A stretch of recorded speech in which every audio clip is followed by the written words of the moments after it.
Your favorite football player smokes. Every pack of cigarette comes with that disclaimer we all know by now. Yeah, you know, the one that says smokers are liable to die young. So does that fact suggest that some of our football stars who smoke might not make it to 40? Heaven forbid! Welcome. Look like you've made it. In today's video, you get to know about the smoking habits of your favorite football players. Let's set it off with a smoking football manager, shall we? Maurizio Sarri has coached the likes of Chelsea FC and is currently the coach at Lazio. Do you know that he never played football professionally? He started as an amateur coach while working a double shift as a banker. Now, look how far he has come.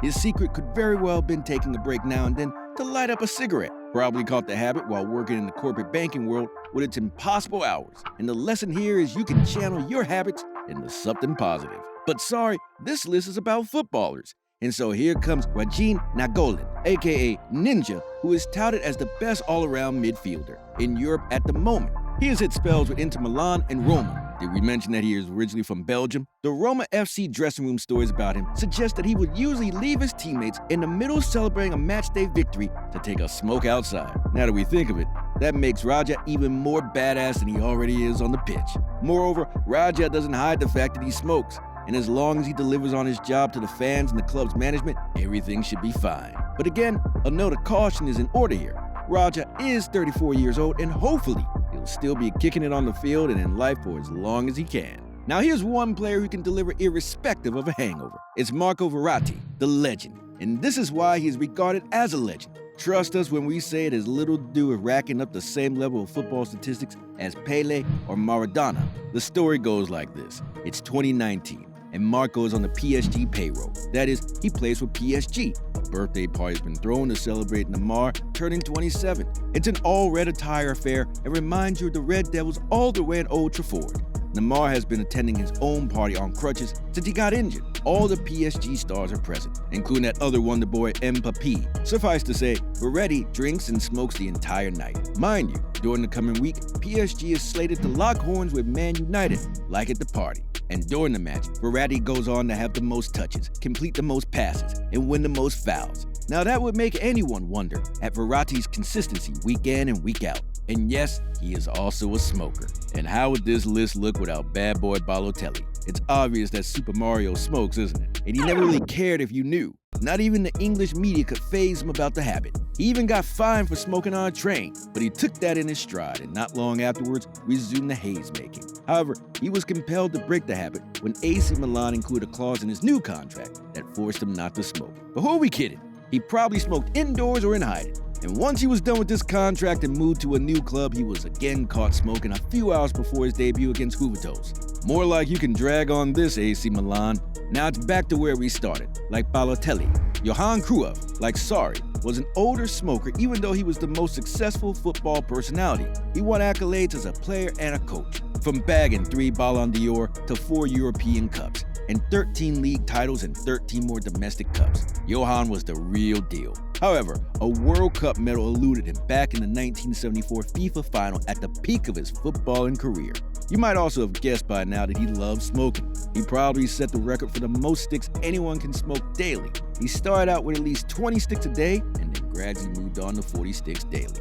This rate sort of increased when he became a full-blown coach. Talk about a stressful job, eh? At least this was proof that one could be a great soccer personality even if one smoked like a chimney, and Cruyff's stats readily proved this. This also suggests that as many as 40 sticks of cigarettes per day can be bad for the health. Cruyff developed a heart condition in his later years and had to undergo surgery, and the doctors rightfully figured that the cause was linked to doubling the number of sticks Cruyff smoked daily. Crazy. This list would be incomplete without a smoking goalie. Goalkeepers are footballers too, and Fabian Barthez comes to mind as one who also smoked. He even had a stint at Man United under the almighty Sir Alex Ferguson. Alex even allowed it and said he preferred his players to be smokers than drinkers. Hold on. Is drinking not more of an English thing than smoking? So what the heck was Alex smoking? Barthez was originally French and joined the Red Devils in 2000 off the infamous French World Cup victory over Zidane single-handedly knocking out Brazil. Here's a fact. Zidane also smokes. So maybe it's a French thing. You probably don't remember these names if you're youngish, like Mbappé. He was born the same year the set in question won the World Cup, and smoking didn't hinder them back then. Talk about one more Red Devil under Alex. Wayne Rooney was as open as they come. He smoked, drank and was a ladies' man, if you catch what I'm meaning. The fans and the media didn't like the smoking aspect and used every opportunity they had to call Rooney out on the matter. But guys, that is the least of Rooney's bad habits. Or perhaps like the proud Englishmen they are, they preferred he was a drinker. And oh, there was also that thing where Rooney urinated in public. Now, you would agree that in comparison, smoking is less of a deal breaker. The footballer, Jack Wilshere, is English too, and he got the same treatment from the media for being caught with a cigarette. His picture was splashed all over the dailies, almost like a scandal. You'd have thought Jack had done something as bad as stealing Arsenal merchandise at the stadium store and reselling them online. And what did Arsene Wenger think of Jack's habit? Well, Arsene responded by saying that anytime I have a drink, I also like to smoke. So Jack Wilshere continued to smoke openly and the media continued to harangue him about the habit until he bowed to the pressure and apologized. But you'd agree that Arsene's response was as smooth as ever. Perhaps Jack can even learn something from that. Here's another goalie. Chesney was caught blowing off some smoke after a Premier League defeat to Southampton. He was reported to the coach, who then issued a fine. What? We thought Arsene was cool with his players smoking.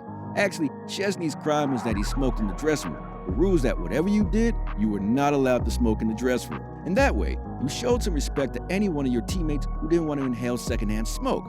Okay, fair enough. So Chesney screwed up big time. As an added punitive measure, David Ospina took Chesney's place for the duration of the probation. Ospina used this opportunity to shine, so Chesney never recovered his first-choice goalie position back and had to move to Juventus. A left back even made it to the list. Remember Chesley's Ashley Cole, the greatest English left back of all time? Yep, he smoked too. The rumors are that he left Chesley at 33 because of this habit. And no, the smoking didn't affect his ability to play well. It's just that the Chesley coach at the time hated smoking. It was Mourinho, and we can say he wasn't that down with it like Alex or Arsene. A rip began between Cole and Mourinho, and so it goes. And here's a bonus surprise, our beloved Buffon was known to smoke. Yes, the same vintage Buffon that kept gold till he turned 40-something. This equally proves that habits don't necessarily translate to weakness, and especially if these same habits don't negatively affect others, or even the individual who has the habit. Maybe we missed some football greats who smoked in this list, so if you know any more, send us a comment on how you caught them red-handed, and help pray for them that complications do not arise due to the habit. And finally, in our YouTube football game, there are only 3 rules: subscribe, like, and tackle that notification bell. So see you in the next video.